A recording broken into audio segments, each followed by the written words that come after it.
अस्सलाम वालेकुम जी। क्या हाल है? आप सब लोग खैरियत से हैं? सेहत भी ठीक है आप लोगों की? आपकी सेहत और तंदुरुस्ती के लिए दुआ गो हूँ और उम्मीद करता हूँ कि ये जो ऑनलाइन लेक्चर्स का सिलसिला चल रहा है आप इसको नोट कर रहे होंगे और इसके नोट्स अपने हाथों से बना रहे होंगे, क्योंकि ये चैप्टर नंबर 2 हमारा चल रहा है। फ़िलासफ़ी इंटर पार्ट 2 में मंतक हमारा सब्जेक्ट है और इसका लेक्चर नंबर 11 हम दे रहे हैं और ये ज़ुबान के अहम इस्तेमाल से मुतल्लक है। ये सब्जेक्टिव सवाल है, 10 नंबर का सवाल है, लेकिन इसमें से ऑब्वियसली शॉर्ट क्वेश्चंस भी आते हैं। तो हम इस सवाल को इस तरह से करेंगे कि ना सिर्फ के शॉर्ट क्वेश्चंस आपके हो जाएंगे कवर, बल्कि उसके साथ साथ आपका जो बड़ा सब्जेक्टिव सवाल है वो भी इसके साथ साथ तैयार हो जाएगा। अब इस सवाल की इब्तदा कुछ इस तरह से होती है कि मशहूर मंतकी लुडविग विटगेनस्टाइन, उनकी मशहूर ज़माना किताब है फ़लसफ़ियाना तहकीकात। ये शॉर्ट क्वेश्चन है, बहुत इंपॉर्टेंट है, तकरीबन हर साल पेपर में आता है कि विटगेनस्टाइन की किताब का नाम लिखें, या आ जाता है कि ये किताब किस फ़लसफ़ी की है या लॉजिशियन की है उसका नाम लिखें।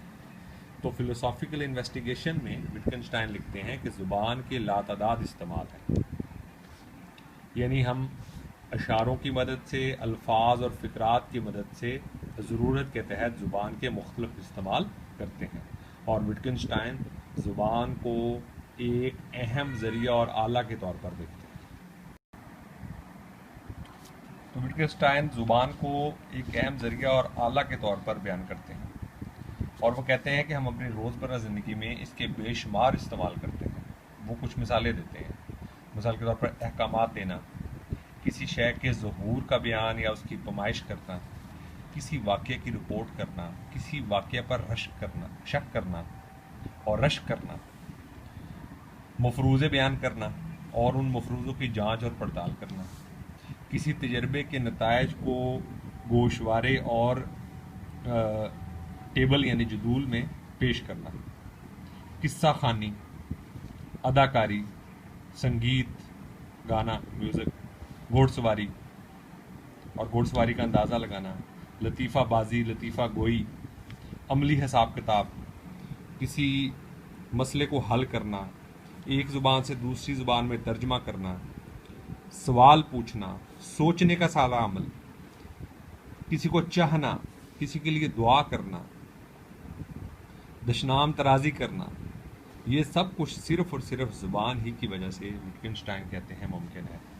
और वो अपनी इस किताब में फ़िलोसॉफ़िकल इन्वेस्टिगेशन में ज़ुबान के और भी इस्तेमाल।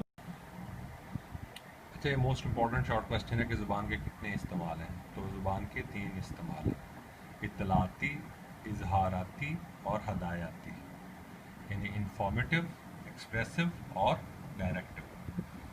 अब इसमें सबसे जो पहला है इसको हम देखते हैं आज के चैप्टर में, आज के लेक्चर में सिर्फ ज़ुबान के इत्तलाती इस्तेमाल को हम देखेंगे और ये आगे शॉर्ट क्वेश्चंस भी हैं और ये एक तरह से जब सब्जेक्टिव सवाल लिखना है तो आपने इसी तरतीब के साथ इसको लिखना है। अब इसमें शॉर्ट क्वेश्चन भी है कि ज़ुबान का सबसे अहम और ज़रूरी इस्तेमाल लिखें, तो वो उसका जवाब होगा कि इत्तला पहुँचाना, इंफॉर्मेशन देना, और इत्तला ही से इल्म और ख़बर आगे पहुँचता है, यानी इल्म भी आगे पहुँचता है और ख़बर भी एक जगह से दूसरी जगह इत्तला ही के ज़रिए पहुँचती है, और ये ज़ुबान का सबसे अहम और सबसे ज़रूरी इस्तेमाल है। इत्तला का अमल जो है, चाहे वो ज़ुबानी हो, तहरीरी हो या किसी भी और वसीला से हो, वो सरअंजाम पाता है और वो अमल जो है उसमें ज़ुबान चाहे किसी भी शक्ल में हो, अल्फाज की शक्ल में हो, अशारों या निशानात की शक्ल में हो, मकसद यही होता है कि मालूमात की इत्तला जो है वो फौरी तौर पर किसी दूसरे तक पहुंचाई जाए। और ज़ुबान ही वो आला है जिसकी मदद से इबलागियात यानी कम्युनिकेशन का ये सारा मरला तय होता है और इंफॉर्मेशन यानी इत्तला एक जगह से दूसरी जगह पहुंचाई जाती है। और वाक़यात जो भी हो रहे हैं अगर उनकी और इत्तला की अहमियत इस हवाले से भी बड़ी ज़्यादा हो जाती है कि अगर इत्तला ही ना मिले तो तहकीकी, इल्मी और फ़िक्री किसी भी किस्म का जो है ना वो काम मुमकिन नहीं है। क्योंकि जो भी तहकीक और जो भी इल्मी और फ़िक्री सरगर्मी होगी वो जब तक दूसरों तक नहीं पहुँचेगी, उसकी अहमियत उस तरह से नहीं होगी, लोगों तक इल्म जो है वो नहीं पहुँच पाएगा। अब इत्तला वहाँ पहुँचाने के जो ज़राए हैं वो शॉर्ट क्वेश्चन के तौर पर आ सकते हैं। वो रेडियो है, टीवी है, टेलीफोन है, इंटरनेट यानी सोशल मीडिया और वायरलेस वगैरह। इसके अलावा अखबारात की मदद से भी इत्तलात जो हैं वो और मुख्तलिफ वाक़यात जो हैं वो ख़बर की शक्ल में हमारे तक पहुँचते हैं। इसके बाद अगला शॉर्ट क्वेश्चन ये है कि किसी वाक़या, हादसा, नज़रिया, अमल या सोचो विचार या किसी भी कोशिश को अगर बयान करना है तो सहारा ज़ुबान का ही लिया जाएगा, क्योंकि ज़ुबान के बगैर इत्तला मुमकिन नहीं है। इसके बाद बहुत इंपॉर्टेंट शॉर्ट क्वेश्चन है कि इत्तलाती तकनीक यानी इंफॉर्मेशन टेक्नोलॉजी ने दुनिया को ग्लोबल विलेज बना दिया। ये शॉर्ट क्वेश्चन भी आ सकता है और एमसीक्यू भी आ सकता है। दुनिया में कोई भी वाक़या किसी भी जगह पर रूनमा हो तो उसकी इत्तला फौरी तौर पर दुनिया के कोने कोने में पहुंच जाती है। और अगर ज़ुबान और ये इत्तला का पूरी दुनिया में पहुंच जाना ज़ुबान की वजह से ही मुमकिन है, और इसी वजह से दुनिया को ग्लोबल विलेज भी कहा जाता है। सो इल्म की इब्तदा भी इत्तला से शुरू होती है। ये बहुत इंपॉर्टेंट एमसीक्यू भी और शॉर्ट क्वेश्चन भी है कि इल्म की इब्तदा किस से शुरू होती है, तो वो भी इत्तला ही के अमल से शुरू होती है। सो ज़ुबान का तहरीरी हो या तकरीरी हो या अल्फाज के बगैर अशाराती ज़ुबान हो, इन सब में सबसे अहम व बुनियादी मकसद ज़ुबान का वो दरअसल इत्तला को ही पहुंचाना है।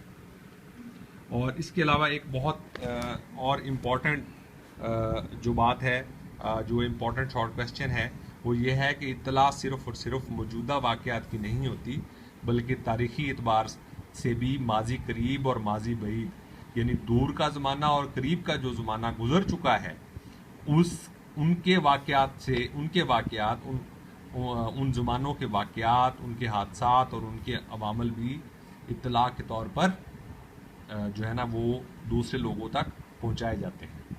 सो ये ज़ुबान का इत्तलाती इस्तेमाल हमने आज पढ़ा है और ये मोस्ट इम्पॉर्टेंट है।